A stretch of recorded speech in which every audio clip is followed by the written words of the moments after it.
পরিস্থিতি, এই দেশের সার্বিক পরিস্থিতি সম্ভব না হলো যথেষ্ট অনুভূতি সে ব্যাপারে আমার আছে।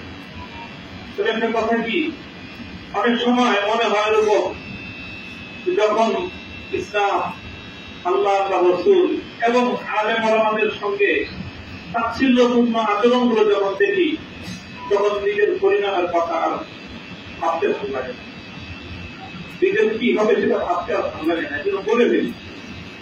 আমি জানি না আগামীতে আমি কতদিন এভাবে নীরব থাকতে পারবো, আমি জানি না, আমি বলতে পারি না। যদি এভাবেই আমাদের আলেম ওলামাদের সাথে আচরণ করা হয়, আমি আমাকে কোরবানি করে দেন বা কোরবানি করেছেন, কি করবেন কি করবেন কতটুকু করবেন আমি জানি না। তবে মনে রাখবেন, ওলামায়ে কেরামের সম্মান মর্যাদা, ইসলাম এবং ইসলামপন্থী, ইসলামের ভারত পালক যারা, এদের যারা ইসলামকে ভালোবাসে, তাদেরকে নিয়ে ছিনিমিনি খেলা হবে। আর এভাবেই আমরা নীরবতা পালন করে দেব, এটা ইনশাআল্লাহ হবে না। একটা জিনিস কি মনে রাখবেন, যে কিছু মানুষকে আল্লাহ রব্বুল আলামিন সর্বযুগে তৈরি করেন যে তারা কিছুটা ঝুঁকি নিয়ে সামনে অগ্রসর হয়। সমস্যাটা যেখানে হয়, যেই কারণটায় আমাদের কিছু মানুষের জন্য এবারের কষ্টটা, নির্যাতনটা একটু বেশি মাত্রায়, বেশি চাপ আমাদের উপর প্রয়োগ করেছে, যে জিনিসটা সেটা তারপরে শেষ করতেছি।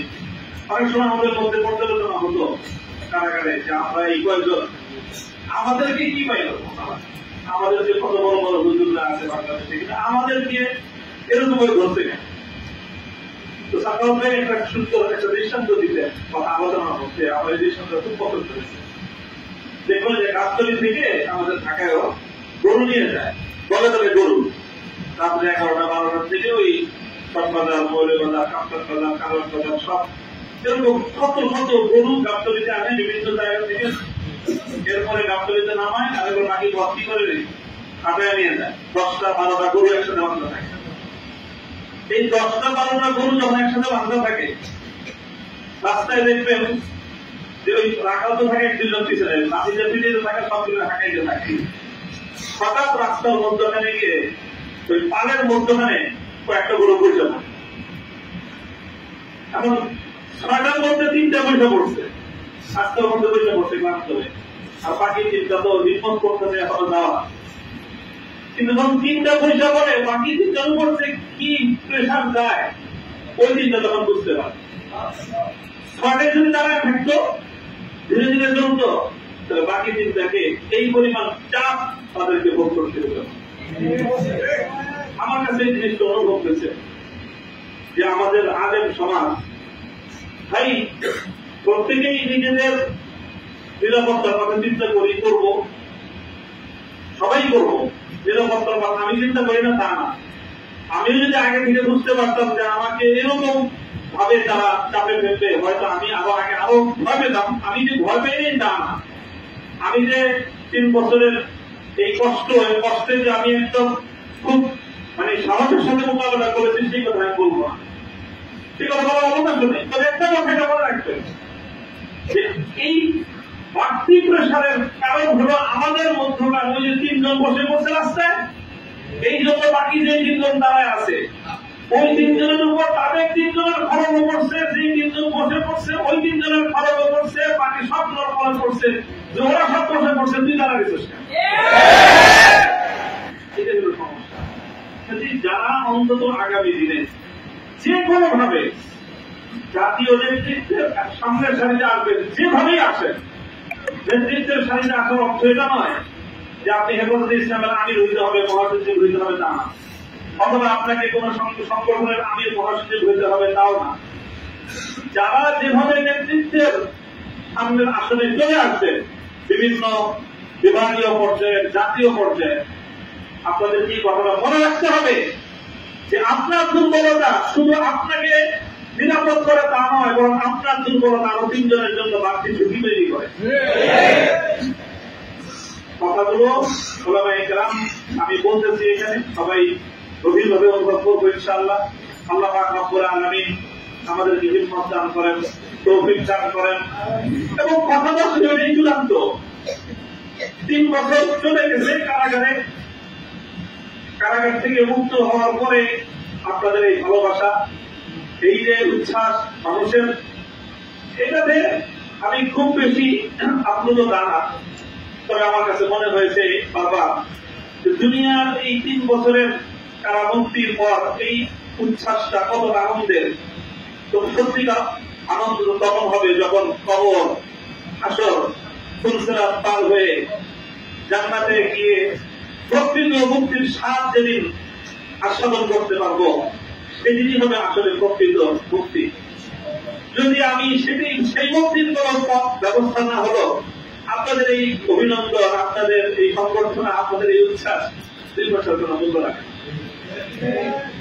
যদি সকলেই যেন আমরা সেই চূড়ান্ত মুক্তির পথে সামনের দিকে অগ্রসর হতে পারি এবং যারা সত্যের পথে চলে তাদের হাতকে শক্তিশালী করার জন্য, তাদেরকে সাহায্য করার জন্য, তাদের উপর ঝুঁকি তৈরি হলে সেই সময় নিজে যেন বাড়তি ঝুঁকির কারণ না হয়, বরং সেই সময়ে তাদের সহযোগিতা করার জন্য পাশে দাঁড়ানো উচিত। তাহলে পরিস্থিতিটা অনেকটাই সহজ হয়, অনেকটা সহজ হয়। আপনাদের 10 জন দাঁড়ায় আছেন, লাঠি নিয়ে আসলে পিটানোর জন্য 6 জন দৌড় দিছে, এবার বাকি 4 জনের উপর যে কি অবস্থা যায় এটা বুঝতে পারেন? যে লোক লাঠি নিয়ে আসছে, যখন আপনার লাঠি থেকে 3 জন দৌড়তেছে, 6 জন দৌড়তেছে, তখন তার মধ্যে শক্তি সাহস অনেক বেড়ে যায়। তখন আবার বাকি যে 4 জন দাঁড়ায় আছে, ওদের অবস্থা তো যায় কিয়ামত ওদের উপর দিয়ে। আপনার যে বাকি 6 জন দৌড় দিচ্ছেন, আপনি তো শুধু নিজের নিরাপত্তার কথা চিন্তা করলেন, যারা মাঠে একা ফেলে গেলেন তার পরিস্থিতিটা কি হবে সেটাকে একবার ভেবেছেন? যারা নেতৃত্বের আসনে আছেন, ধারে কাছে আছেন, সবাই আগে এই কথাটা চিন্তা করে যদি মনে করেন যে হ্যাঁ আপনার মধ্যে আপনি সেই দুর্বলতাই খুঁজে পান, 6 জন সাথীকে ময়দানে একা ফেলে বাকি 6 জন আপনার পালায় যাবেন, তাহলে দোহাই লাগে আগে আপনি নেতৃত্বের আসন থেকে দূরে সরে যান।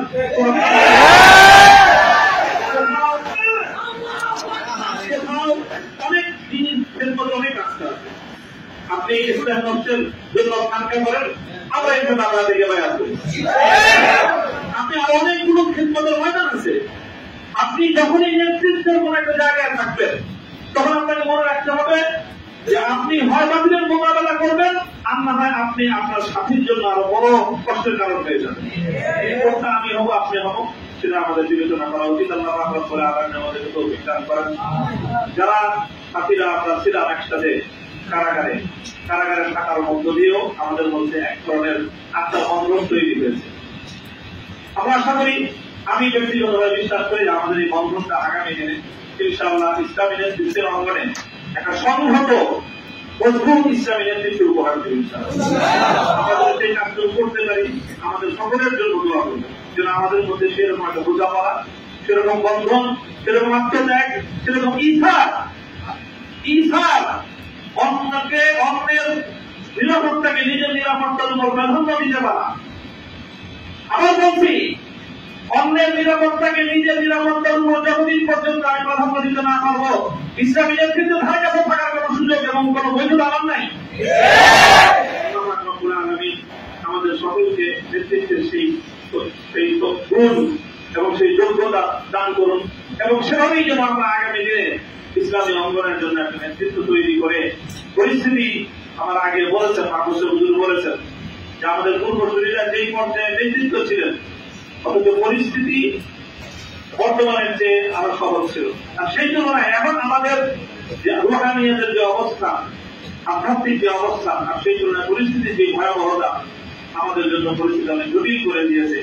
এই সময়ে আমরা কেউ যদি একটু দুর্বলতা প্রদর্শন করি, বাকি অন্যদের জন্য সেটা অনেক বড় বেশি কঠিন পরিস্থিতি তৈরি করে দেয়। আল্লাহ রাব্বুল আলামিন আমাদের সকলকে তৌফিক দান করুন। যারা এই পর্যন্ত গরমের মধ্যে আছে, সারাদিন কালকে সারা রাত আমার মুক্তির জন্য এবং আমার মুক্তির পরবর্তী এই আনন্দের মধ্যে আপনারা যারা অংশগ্রহণ করেছেন, আমাকে উৎসাহিত করেছেন, আমার সহকর্মী এবং আমরা যারা কারারুদ্ধ ছিলেন একসঙ্গে আমাদের কারা সহযোগীদের আপনারা উদ্বুদ্ধ করেছেন, আল্লাহ রাব্বুল আলামিন আমাদের সকলকে দান করুন। আগামী দিনের জন্য হক এবং মাকারিয়াতের পথে থাকতে পারি, আল্লাহ সন্তুষ্টির পথে রিয়া এবং কিবির মুক্ত আমল যেন করতে পারে সে তৌফিক আল্লাহ দান করুন।